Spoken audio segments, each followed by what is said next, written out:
miarabantsika ry namana malala zay manaraka izao fandarana mamitsika izao tafaraketo itsika andray ny fampaherezana avy amin'ny tenin'Andriamanitra hitondra fanantenana, hitondra fifaliana ary indrindraindrindra hitondra famonjena ho antsika tsirairay avy. Alohan'ny hanoantsika ny tenin'Andriamanitra dia andeha hiaraka hivavaka isika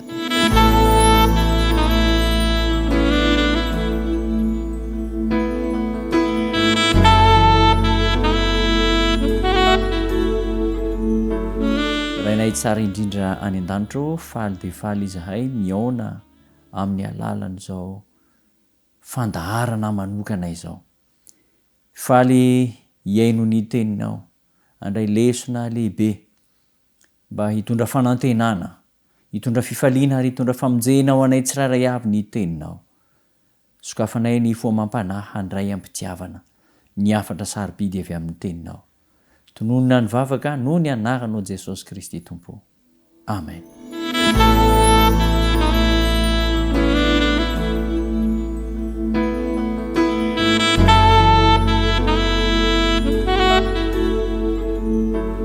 Anatin'ny fotoana zay azo lazaina fa faratampony eo amin'ny tantara isika ankehitriny. Faratampony eo amin'ny toe-javatra rehetra zay hita sy ire. Ny toe-javatra mifamaofao dia azo lazaina fa tonga eo amin'ny fetra faratampony ankehitriny. Na eo amin'ny resaka faharatsiana izany, eo amin'ny resaka fahadalana izany, ary indrindraindrindra koa eo amin'ny fahamarinana. Tonga eo amin'ny fetra faratampony, eo amin'ny fahafantarana, ny fandiniana, ny fahamarinana isika ankehitriny. Ary vokatra ny toe-javatra iainantsika izany, eo amin'ny toe-javatra farany, eo amin'ny teboka famaranana ny tantara. No ilaintsika indrindra no mandinika ny sitrapon'Andriamanitra, mamantatra ny sitrapon'Andriamanitra, satria izany sitrapon'Andriamanitra izany reriany no mamehy, no fefy farany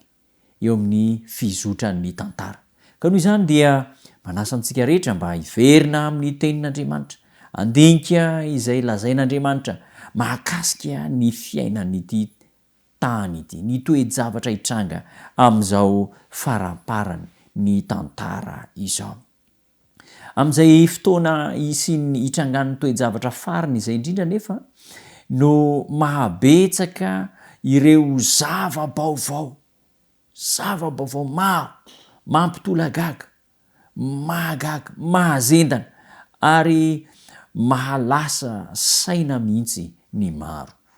Izany zava-baovao zay mifamaofao, mivoaka isan'andro izany no mahatonga ny faharesen-dahatry ny tsirairay avy ny olombelona rehetra hifantoka amin'ny zava-baovao. Inona no ambaran'ny tenin'Andriamanitra? Mba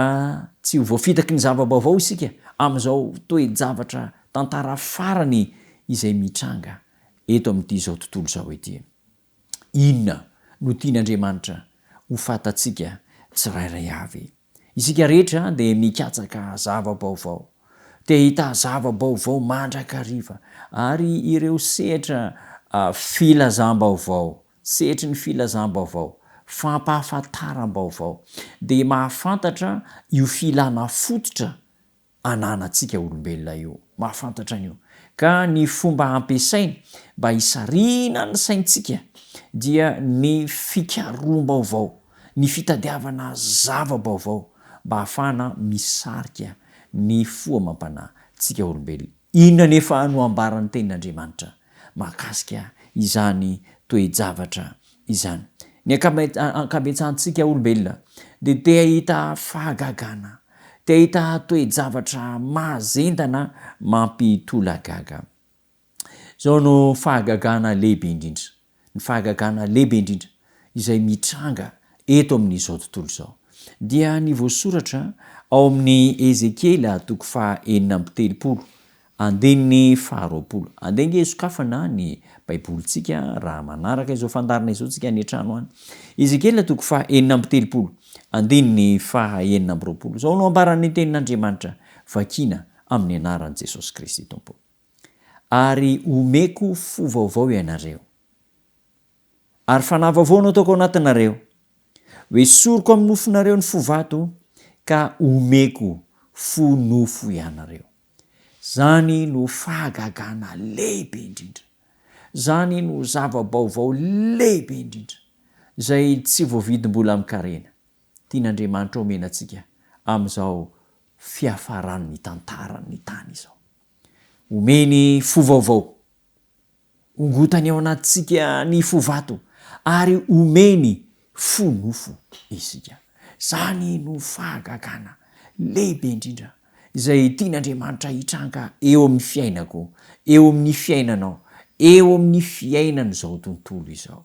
fo vaovao manahoana moa izany toe-javatra tian'Andriamanitra omenantsika izany inona no toetra ananantsika mahatonga an'Andriamanitra anome toko fa omena fo vaovao isika inona no zavatra mitranga andeke jerentsika eo amin'ny Romanina toko fa 7 Romanina toko fa 7 andeny faha 4 Romanina toko fa 7 andeny faha 4 zao ny voalaza vakina amin'ny anaran'i Jesosy Kristy fa fantatsika fa araka ny fanahy ny lalàna fa izao kosa namidy izao kosa nofo namidy ho andevon'ny ota andevon'ny ota isika rehetra eo ambany vahony fahotana isika rehetra namidy ho andevon'ny fahotana lasa ny fahotana no manjaka sy mifeny fiainantsika io no lasa mitaridalana antsika isan'andro lasa feny fahotana manodidina antsika lasa rembin'ny fahotana ny fiainantsika ary tafiditra ao anatin'ny fontsika ny fahotana miseho amin'ny endriny maro samihafa amin'ny endriny isan-karazana zany fahotana izany zay tsy lavo amin'ny fantikan-dalàna dia lavo amin'ny firehariana zay tsy lavo amin'ny firehariana lavo amin'ny fankahalana ny namana lavo amin'ny fifanenjena zay tsy lavo amin'izany toe-javatra izany dia tratra ny fitiavana te izaozao te hanambony tena manapatra fahefana amin'ny toe-javatra maro isan-karazana be dehibe ireo karazam-pahotana izay marolavo antsika ka ny programan'Andriamanitra dia ny hoe omena fo vaovao isika asorina ao anatintsika ny fo vato lay fo nanjakan'ny fahotana fo feny fahotana niraikitra tao amin'ny ota dia omen'Andriamanitra fo nofo isika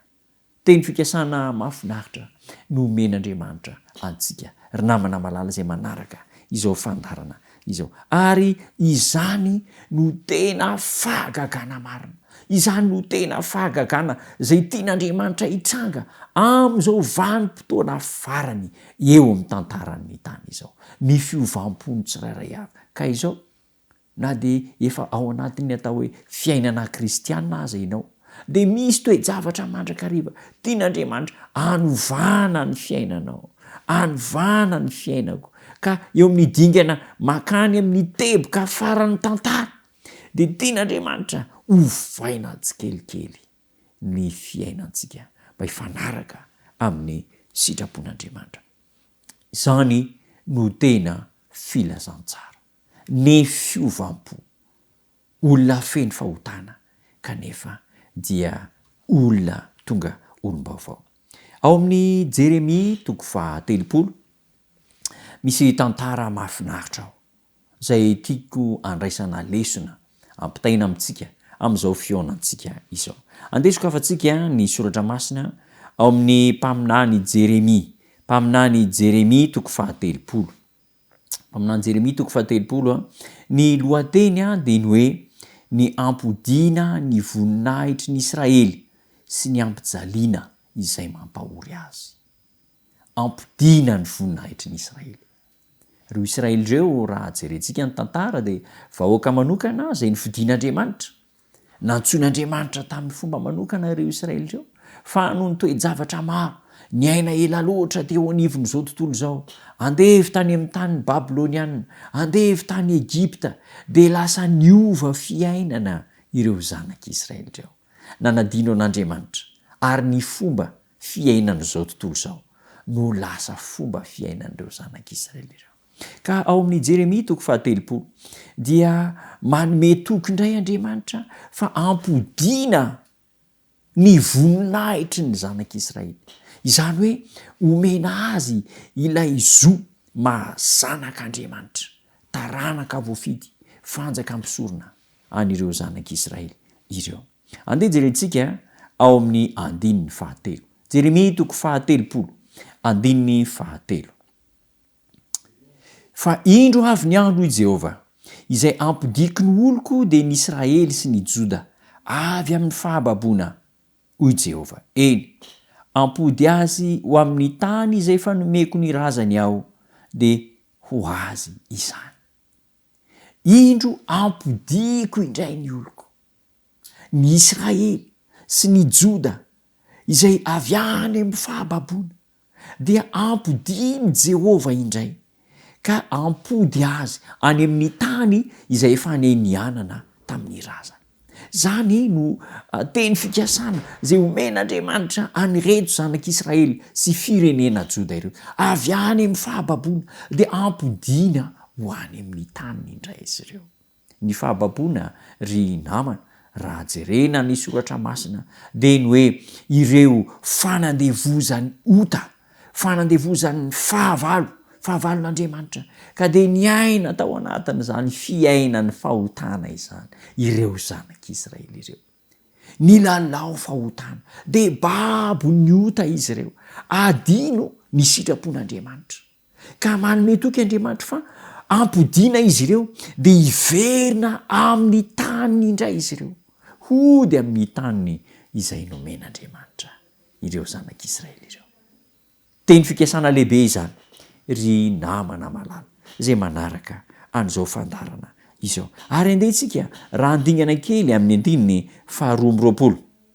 andininy 2 amin'ny Jeremia 4 andininy 2 zao nambara ny tenin'Andriamanitra ary anareo oloko ary izaho ho Andriamanitra reo rehefa nampodin'Andriamanitra avy any amin'ny fahababoana ny zanak'Israely dia manana zo vaovao indray tafaverina olon'Andriamanitra izy ireo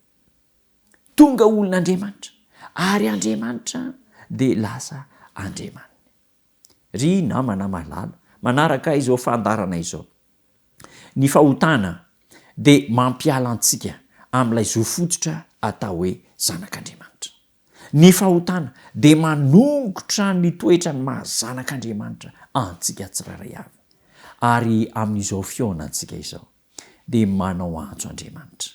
ny hoe ampodiko indray avy any amin'ny fahababoana averiko avy any amin'ny fahotana averina avy any amin'ny toetra ratsy ny fialana amin'Andriamanitra ny fanaovana tsinotsinona ny baikon'Andriamanitra de averina indray ho any amin'ny taniny zay nomanin'Andriamanitra azy ny zanak'Israely ary ianao zany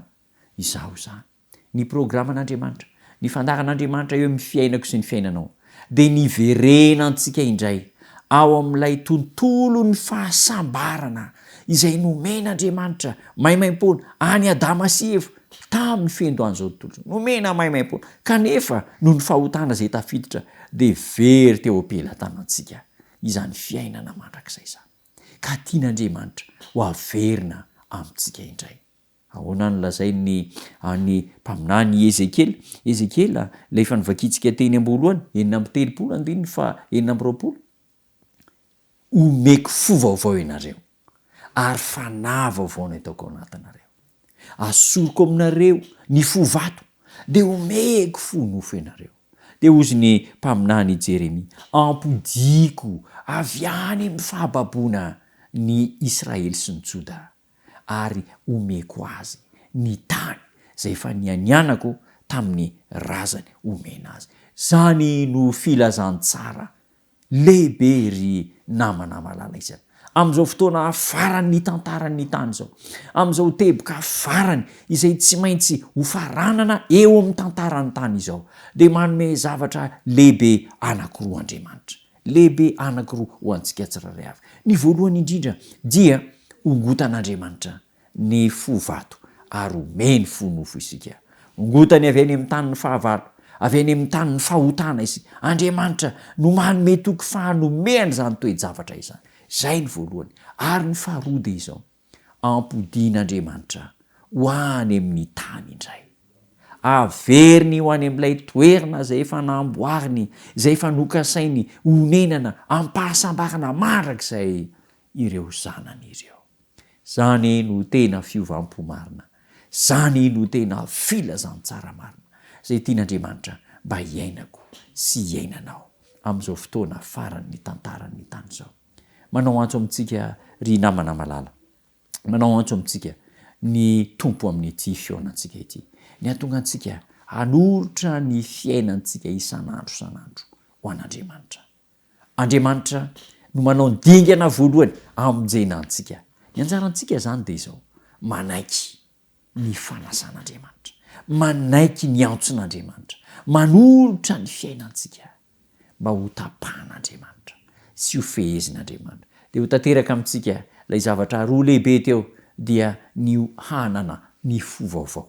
handray ny fo vaovao, ary ny faharoa de izao, hiverina hitododo ho any amin'ilay tany izay no manin'Andriamanitra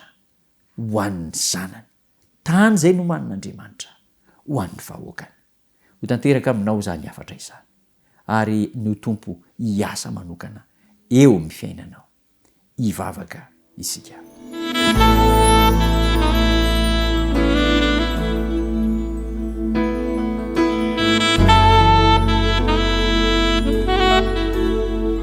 Tompo tsara indrindra ny an-danitro, misaotranao lehibe zahay amin'ity fionana mahafinaritra ity. Nomenao teny fikasana lehibe dia enao anome fonofo anay. Ongotanao aty anatinay ny fo vato, fon'ny fahotana, fon'ny faharatsiana, fon'ny fifankahalana, fon'ny fitiavan-tena, fon'ny firehariana sy ny fideraderana izay tsy nambolenao avokoa zany Andriamanitra. Manome teny fikasana ianao fa anongotra ireny eo amin'ny fiainanay, ary de anome fo vaovao, fon'ny fitiavana, fon'ny famonjena, fon'ny fifampieverana, fon'ny olona misokatra ho any an-danitra, ny toetra tsara ny finoana rehetra de omenao anay Andriamanitra. Ataovy zany fa vonina n'olotra ny fiainanay ho anao zay. Tompo ty ianao ny koa fa manome toky fa ampody anay ho any amin'ny tany zay efa neniananao tamin'ny razana efa iny, de lay tany tondra dronono sy tantely. Tsy nomenao ny zanak'Israely sy ny firenena Joda ihany zany, fa omenao ny vahoakanao am'izao fotoana farany amin'ny tantarany tany izao. Zany no filazantsara, omeo fofeno fitiavana, andray ny filazantsara izay, ka hiaina amin'ny filazantsara. Taiony manaraka rehetra izao fandarana izao, arovy ny fiainan'izy ireo, ahita fifaliana, ahita famonjena, ahita fanasitranana, ahita fanantenana izy ireo amin'ny alalan'izao fandaharana izao. Tononoko ny vavaka amin'ny anaran'i Jesosy Kristy Tompo. Amen.